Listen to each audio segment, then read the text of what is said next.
இரண்யகசிபுவை வதம் செய்த பின்னும் நரசிம்மரின் ஆக்ரோஷமும் உக்கிரமும் தணியவில்லை. கோப மிகுதியால் நரசிம்மர் பிரபஞ்சத்தையே அழிக்கும் அளவுக்கு சீற்றத்துடன் காணப்பட்டார். பிரபஞ்சமே அழிந்து விடுமோ என்று தேவர்கள் உட்பட அனைவரும் அஞ்சி நடுங்கினர். நரசிம்மரின் கோபத்தை தணிக்க தேவர்கள் அனைவரும் ஈசனான சிவபெருமானிடம் தஞ்சமடைந்தனர். சிருஷ்டியை காப்பாற்ற சிவன் உடனடியாக ஒரு புதிய விசித்திரமான உக்கிர வடிவத்தை எடுத்தார். அதுவே சரபேஸ்வரர் வடிவம்.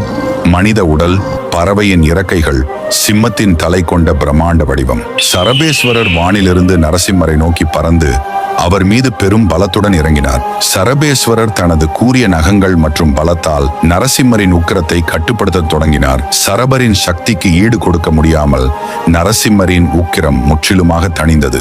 சாந்தமான நரசிம்மர் மீண்டும் மகாவிஷ்ணுவாக மாறி சிவபெருமானின் காலடியில் விழுந்தார். சிவபெருமான் விஷ்ணுவை தூக்கி ஆசிர்வதித்து மீண்டும் பிரபஞ்சத்திற்கு காப்பாளராக நியமித்தார். விஷ்ணுவை இரட்சித்த இந்த கதை உங்களுக்கு பிடித்திருந்தால் மறக்காமல் சப்ஸ்கிரைப் பண்ணுங்கள்.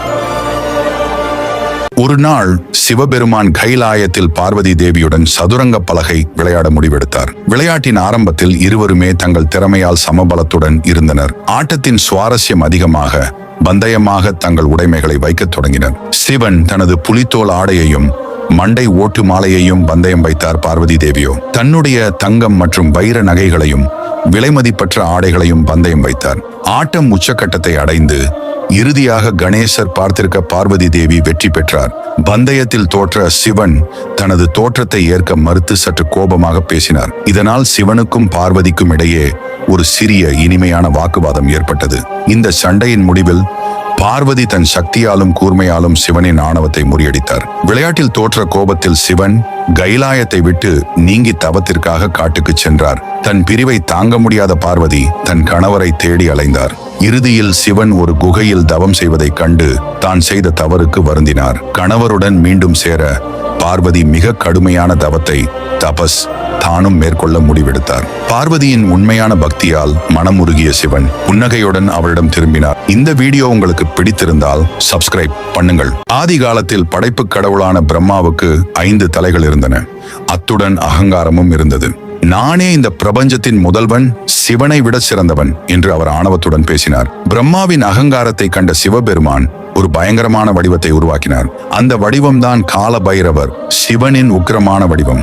கால பைரவர் பிரம்மாவின் அகங்காரம் பேசிய 5வது தலையை கொய்தார். ஆனால் தலை கொய்த பாவம் அந்த மண்டை ஓட்டை கபாலத்தை பைரவரின் கையில் ஒட்ட வைத்து விட்டது. அவர் கையில் இருந்த பிரம்மனின் மண்டை ஓடே பிச்சை பாத்திரமாக இருந்தது. பிச்சாடனர் ஊர் ஊராக சென்று பிச்சை எடுத்து உலகிற்கு பாவ விமோசனத்தை காட்டினார். இறுதியாக அவர் மகாவிஷ்ணுவின் இருப்பிடமான வைகுண்டம் சென்றடைந்தார். பிச்சாடனர் அங்கு பிச்சை கேட்க செல்வத்தின் அதிபதியான லட்சுமி தேவி அன்னமிட்டார். அந்த அமுதம் பட்டதும் கபாலத்தில் இருந்த பாவம் நீங்கி அது பைரவரின் கையில் இருந்து கீழே விழுந்தது. பிரம்மனின் அகங்காரத்தை அழித்து உலகிற்கு பாவ நிவர்த்தியை சொல்லித் தந்ததே சிவனின் பிச்சாடன திருவிளையாடல். சிவனின் இந்த யாராலும் அறிந்திராத தியாகம் உங்களுக்கு பிடித்திருந்தால் மறக்காமல் சப்ஸ்கிரைப் பண்ணுங்கள். குபேரனை ஏன் பார்வதி தேவி சபித்தார்? ஒரு ஆணவத்தின் முடிவு. ஒரு முறை செல்வத்தின் அதிபதியான குபேரன் சிவபெருமானை சந்திக்க கைலாயத்திற்கு வந்திருந்தார். அங்கு சிவபெருமான் தனது அன்னை பார்வதி தேவியுடன் அமைதியாக அமர்ந்திருந்த காட்சியை கண்டார். குபேரன் தனது செல்வத்தின் பெருமையால் பார்வதி தேவியின் அழகை எடை போட துணிந்தார். சிவபெருமானுக்கு இவ்வளவு அழகான மனைவியா, இவள் அவனுக்கு பொருத்தமில்லையே என்று மனதிற்குள் ஏளனம் செய்தார். திரிசக்தி ஸ்வரூபிணியான பார்வதி குபேரனின் மனதில் ஓடும் அகங்கார எண்ணத்தை நொடி பொழுதில் அறிந்தார். அற்பமான செல்வம் உனது பார்வையை மறைத்து விட்டதா? எப்படி என் அழகை இகழலாம் என்று ஆவேசமாக கேட்டார். உனது பார்வைக்கு தகுதியானதை காண நீ தகுதியற்றவன் என்று சாபமிட்டார் தேவி. அந்த நொடியே குபேரனின் கண்ணொளி மங்கியது. அவன் தனது ஒரு கண்ணை இழந்தான். பயந்து போன குபேரன் தனது தவறுக்காக பார்வதியிடம் உடனடியாக மன்னிப்பு கேட்டு மன்றாடினான். பார்வதி தேவி இறக்கப்பட்டாலும் ஆணவத்தின் விளைவை திருத்த முடியாது என்று தீர்ப்பளித்தார். ஆனாலும் பார்வையை திரும்ப கொடுத்தார். பாண்டவர்கள் சூதாட்டத்தில் தோற்றபோது திரௌபதிக்கு மாபெரும் அவமானம் நேரிட்டது. துச்சாதனன் அவளை பலவந்தமாக முடிப்பிடித்து இழுத்து சபைக்கு கொண்டு வந்தான். தனக்கு நேரும் கொடுமையை யாராலும் தடுக்க முடியாது என்று உணர்ந்தவள் திக்கற்ற நிலையில் இருந்தாள். அரக்க குணம் கொண்ட துச்சாதனன் சபையினர் கண்முன்னே அவளது உடையை அகற்றத் தொடங்கினான். அவமானத்தின் உச்சியில் அவள் தனது 2 கைகளையும் உயர்த்தி கோவிந்தா என்று கண்ணீருடன் பிரார்த்தித்தாள். கண்ணன் துவாரகையில் இருந்தும் ஒரே நொடியில் அவளது குரலை கேட்டு விரைந்தார். சபையில் துச்சாதனன் இழுக்க இழுக்க அவளது புடவை அள்ள அள்ள குறையாமல் நீண்டு கொண்டே இருந்தது. ஆயிரம் வண்ணப் புடவைகளை களைந்தும் அவளது மானம் அணுவளவும் குறையவில்லை. இறுதியில் சோர்வடைந்த துச்சாதனன் அவமானத்துடன் தரையில் விழுந்தான். அவளது கர்ப்பு காக்கப்பட்டது. இந்த சம்பவம் பக்தியின் உண்மையான சக்திக்கும் தர்மத்தை காப்பதில் கடவுளின் உறுதிக்கும் சான்று. அசுர அரசன் ஹிரண்யகசிபு சாகாவரம் பெற்றவன், தன்னை தவிர வேறு யாரும் வணங்கப்படுவதை விரும்பவில்லை. ஆனால் அவனது மகன் பிரகலாதனோ விஷ்ணு பக்தனாக இருந்தான். இது அரசனை சினமடைய செய்தது. கோபமடைந்த தந்தை பலமுறை பிரகலாதனை கொடூரமாக கொல்ல முயன்றார். உனது விஷ்ணு எங்கே என்று கேட்டு அரசன் பிரகலாதன் முன்னிருந்த பெரிய தூணை தாக்கினார். அடுத்த நொடியே அந்த தூண் பேயாட்டம் போடும் சத்தத்துடன் பிளந்தது. பிளந்த தூணிலிருந்து அரை மனிதன் அரை சிம்மம் உருவத்தில் நரசிம்ம மூர்த்தி உக்கிரமாக வெளிப்பட்டார். அரசன் கொடுத்த வரங்களில் இருந்த சிக்கல்களை தீர்க்கும் விதமாக நரசிம்மம் செயல்பட்டார். கொடூரமான சத்தத்துடன் அரசனின் மார்பை தனது கூர்மையான நகங்களால் கிழித்தெறிந்தார். ராவுத்திரம் தணிந்ததும் நரசிம்மம் தன் பக்தன் பிரகலாதனை அன்புடன் அணைத்து ஆறுதல் அளித்தார். அதிலிருந்து தனது பக்தர்களை காக்க கடவுள் எந்த உருவத்திலும் வருவார் என்ற சத்தியம் நிலைநாட்டப்பட்டது. சிறு பிள்ளையாக இருக்கும் விநாயகர் விளையாடிக் கொண்டே சிவபெருமான் உறங்கும் அறைக்குள் சென்றார். அப்பொழுது சிவபெருமான் உடல் முழுக்க வெண்மை நிறத்தில் இருந்தது. ஆனால் தொண்டை மட்டும் கருப்பாக இருப்பதை கவனித்தார். அருகில் சென்று சிவபெருமான் கழுத்தை தொட்டு பார்த்தார்.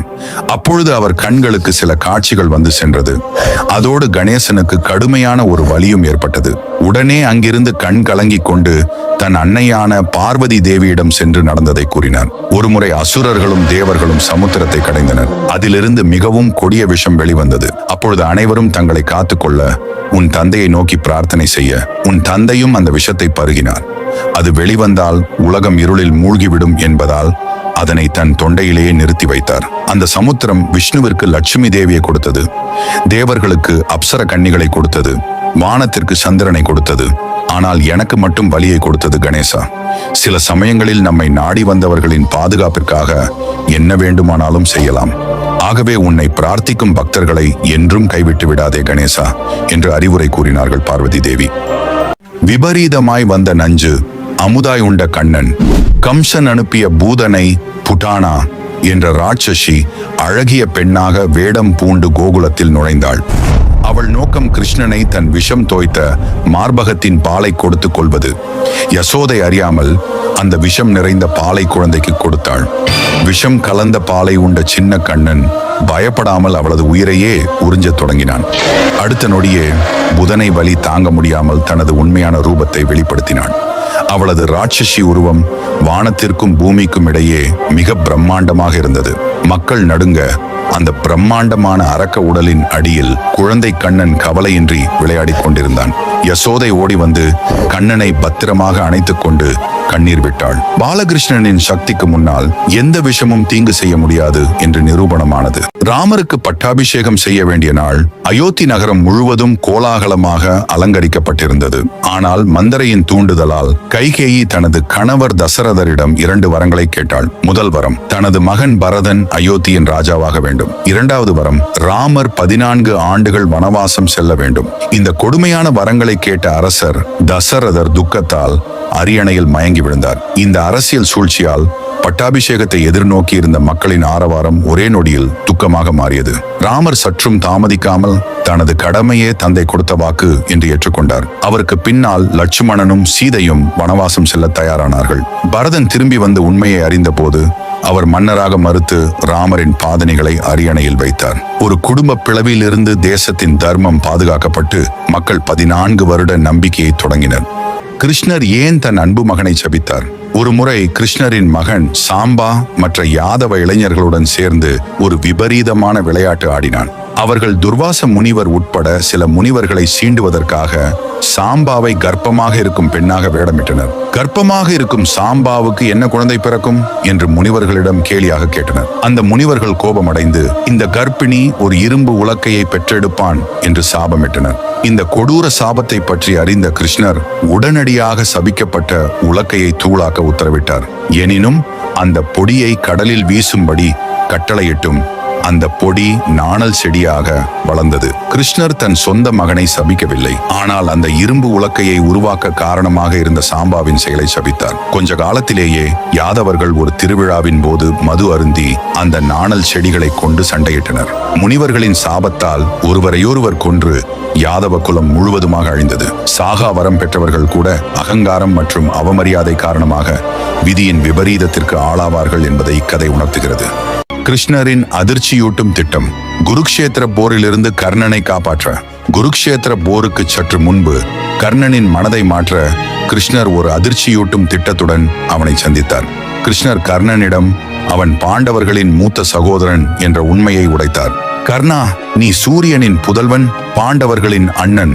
இந்த போரில் எதிர்ப்பக்கம் நிற்க வேண்டியதில்லை என்றார் கண்ணன். இந்த செய்தி கர்ணனின் உலகத்தையே தலைகீழாக மாற்றியது. விதியின் கொடுமையை எண்ணி கலங்கினான். கிருஷ்ணர் அவனை அழைத்து, நீ அரியணை ஏறுவாய், உனக்கு முந்தைய பாண்டவர்கள் உனக்கு பணிவிடை செய்வார்கள் என்று உறுதியளித்தார். ஆனால் கர்ணன் தனது நண்பன் துரியோதனனுக்காக அந்த அதிர்ச்சியூட்டும் சலுகையை நிராகரித்தார். அரச போகத்தை விட துரியோதனனுக்கு நான் கொடுத்த வாக்கே என் தர்மம் என்று கண்ணனிடம் உறுதியாக கூறினான். கர்ணனின் இந்த தியாக உணர்வை பார்த்து கிருஷ்ணர் திகைத்து விதியின் பிடியை உணர்ந்தார். தான் பாண்டவர்களின் அண்ணன் என்பதை போருக்கு பிறகு மட்டுமே வெளிப்படுத்தும்படி கண்ணனிடம் கர்ணன் வேண்டினான். ஒரு வீரனின் தியாகமும் ஒருவனின் வார்த்தைக்கு கட்டுப்பட்ட தர்மமும் விதியின் கொடூர விளையாட்டிற்கு பலியாகியது. கிருஷ்ணர் ஏன் தன் வாய்க்குள் முழு பிரபஞ்சத்தையும் காட்டினார்? ஒரு நாள் குழந்தை கண்ணன் மற்ற சிறுவர்களுடன் விளையாடும் போது மண்ணை தின்றதாக யசோதையிடம் புகார் வந்தது. இதை கேட்ட யசோதைக்கு மிகவும் கோபம் வந்து, கண்ணா, நீ மண்ணை தின்றாயா என்று கோபமாக கேட்டாள். கண்ணன் மிகவும் கள்ளத்தனமாக, இல்லை தாயே, நான் மண்ணை தின்னவில்லை என்று மறுத்தான். பொய் சொல்லாதே, வாயை திற, நான் பார்க்கிறேன் என்று கட்டளையிட்டு யசோதை கண்ணனை நெருங்கினாள். கண்ணன் மெதுவாக தனது சிறிய வாயை திறந்தான். ஆனால் அதற்குள் காத்திருந்த காட்சி யசோதையை நிலைகுலைய வைத்தது. வாய்க்குள் முழு பிரபஞ்சமும், கிரகங்களும், சூரியன், சந்திரன் மற்றும் நட்சத்திரங்களும் சுழன்றன. அங்கு அவள் 7 கடல்கள், அனைத்து லோகங்கள், ஏன் தன்னை யசோதையாக கண்ணனை பார்த்து கொண்டிருக்கும் காட்சியையும் கண்டாள். தான் ஒரு சாதாரண குழந்தையை பிடிக்கவில்லை, முழுமுதற் கடவுளையே வளர்ப்பதை உணர்ந்து அதிர்ச்சி அடைந்தாள். உடனே கண்ணன் அந்த மாயக்காட்சியை மறைத்து தனது கள்ளம் கபடமற்ற குழந்தை ரூபத்துக்கு திரும்பினான். அந்த அற்புதத்தை மறக்கடிக்க செய்து மீண்டும் குழந்தை கண்ணனாகவே இருக்க யசோதையின் ஞாபகத்தை மாயையால் மறைத்தான். கர்நாடகாவில் ஒரு மர்மமான கோவில் இருக்கு. வருஷத்துக்கு ஒரு முறைதான் திறப்பாங்க. ஆனா உள்ள ஓராண்டுக்கு முன்னாடி ஏற்றிய விளக்கு இன்னும் அணையாம எரிஞ்சிட்டு இருக்கும். படைச்ச பூக்களும் பிரசாதமும் கூட வாடாம கெட்டு போகாம அப்படியே ஃப்ரெஷ்ஷா இருக்கும். விஞ்ஞானிகளுக்கே புரியாத இந்த மர்மம் ஹாசனம்பா கோவிலோட மிகப்பெரிய அதிசயம். இந்த கோவில்ல ஒரு மர்ம கல் இருக்கு. அது ஒவ்வொரு வருஷமும் அம்மனை நோக்கி நகர்ந்து வரும். அந்த கல்லு அம்மனோட பாதத்தை தொட்டதும் கலியுகம் முடிஞ்சிடும்னு மக்கள் நம்புறாங்க. அதிசயமா, அமானுஷ்யமா, அறிவியலுக்கு சவால் விடும் இந்த கோவில் ரகசியங்களுக்கு பின் என்ன இருக்கு? ஹாசனம்பா கோவில் மர்மம் இது தெய்வீகமா இல்ல கட்டுக்கதையா? உங்க கருத்தை சொல்லுங்க.